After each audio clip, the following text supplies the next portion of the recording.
अस्सलामुअलैकुम नाज़रीन, JN news HD के साथ मैं हूं नाइला भट्टी। नजर डालते हैं आज की अहम खबरों पर।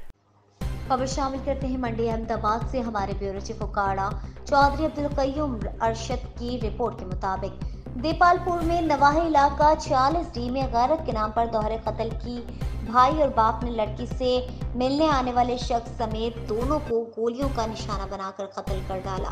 पुलिस मौके पर पहुंच गई। नाशे हॉस्पिटल मुंतकिल, तफ्तीश का आगाज कर दिया गया। देपालपुर थाना सदर देपालपुर के इलाके 40D में गैरत के नाम पर लड़की और लड़के के कत्ल की लड़ज़ाखेज़ वारदात। मोहम्मद अमीर नामी नौजवान गांव की रिहायशी सलमा बीवी को पसंद करता था और लड़की से मिलने इसके घर पहुंच गया। वालिद और भाई को इल्म होने दोनों को काबिल एतराज हालत में पकड़ लिया गया। लड़की के भाई और वालिद ने तेज में आकर फायरिंग करके दोनों को फायरिंग करके मौत की घाट उतार दिया। इत्तला मिलने पर पुलिस की भारी नफरी मौके पर पहुंच गई।